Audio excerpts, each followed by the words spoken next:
నాంపల్లి మండల కేంద్రంలో డిగ్రీ కళాశాల ఏర్పాటు చేయాలని ప్రభుత్వాన్ని డిమాండ్ చేసిన ప్రజానాట్య మండలి జిల్లా అధ్యక్షులు నాంపల్లి చంద్రమౌళి శనివారం నాంపల్లి మండల కేంద్రంలోని అంబేద్కర్ విగ్రహం వద్ద యువకులతో కలిసి నాంపల్లి మండల కేంద్రంలో డిగ్రీ కళాశాల ఏర్పాటు చేయాలని ప్రజానాట్య మండలి జిల్లా అధ్యక్షులు నాంపల్లి చంద్రమౌళి ప్రభుత్వాన్ని కోరారు.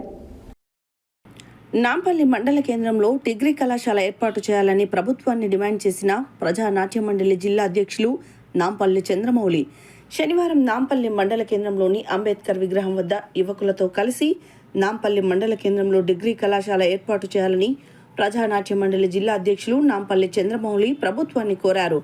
ఈ సందర్భంగా ఆయన మాట్లాడుతూ మండల కేంద్రంలో ప్రభుత్వ జూనియర్ కళాశాల, కస్తూర్బా గాంధీ బాలికల వసతి గృహం, తెలంగాణ ఆదర్శ పాఠశాలలతో కలుపుకొని 3 జూనియర్ కాలేజీలలో విద్యార్థులు విద్యాభ్యాసం చేస్తున్నారు.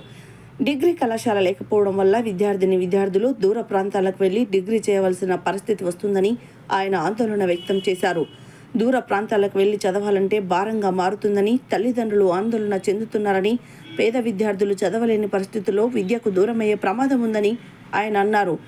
పలుమార్లు అధికారులకు, ప్రజాప్రతినిధులకు విన్నవించినా, ధర్నాలు చేసినా పట్టించుకునే పరిస్థితి ఉందని అన్నారు. ఇప్పటికైనా మునుగోడు ఎమ్మెల్యే నాంపల్లి మండలం వైపు దృష్టి సారించి డిగ్రీ కళాశాల ఏర్పాటు చేయించే విధంగా చూడాలని అన్నారు. ప్రభుత్వంతో మాట్లాడి తక్షణమే సమస్య పరిష్కరించాలని ప్రజానాట్య మండలి జిల్లా అధ్యక్షులు నాంపల్లి చంద్రమౌళి కోరారు. ఈ కార్యక్రమంలో నాంపల్లి జగదీష్, నరేష్, అంజీ, సురేష్, సాయి, శివ, రమేష్, యాదయ్య, వెంకటయ్య తదితరులు పాల్గొన్నారు.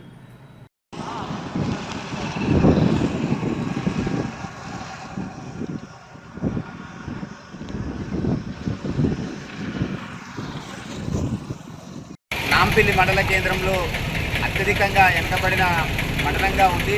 డిగ్రీ కళాశాల కావాలని ఎక్కువ మార్లు విన్నవించుకున్నా కానీ పట్టించుకోని పరిస్థితి. ఖచ్చితంగా అధికారులైనా, అదేవిధంగా స్థానిక ఎమ్మెల్యేనా పట్టించుకొని ఇక్కడ డిగ్రీ కళాశాల ఏర్పాటు చేయాలి. ఈడ జూనియర్ కాలేజీలు, అదేవిధంగా మోడల్ స్కూల్లో జూనియర్ కాలేజీ, ఇక్కడ జూనియర్ కాలేజీ ఉంది. కానీ జూనియర్ కాలేజీలు 3 ఉన్నా కూడా కనీసం డిగ్రీ కళాశాల లేదు. ఈ దూర ప్రాంతాలకు వెళ్ళి 300 మంది, 400 మంది ఇంటర్ అయిపోయిందంటే డిగ్రీ కళాశాలకు హైదరాబాదు లేకపోతే నల్లగొండను దూర ప్రాంతాలకు వెళ్ళి చదవాల్సిన పరిస్థితి వస్తుంది. దాన్ని దృష్టిలో పెట్టుకొని తల్లిదండ్రులు కూడా భయపడే పరిస్థితి, మహిళలకు సంబంధించి అమ్మాయిలకు ఇబ్బంది పడుతూ ఉన్నారు. ఖచ్చితంగా ఇకనైనా మేలుకొని అధికారులైనా, ఇక్కడ ఉన్నటువంటి స్థానిక ప్రజాప్రతినిధులు, మాజీలు అందరూ ఆలోచించి ఖచ్చితంగా డిగ్రీ కళాశాల వచ్చేటట్టుగా ప్లాన్ చేయాలని ఖచ్చితంగా ఈరోజు మేము డిమాండ్ చేస్తాం.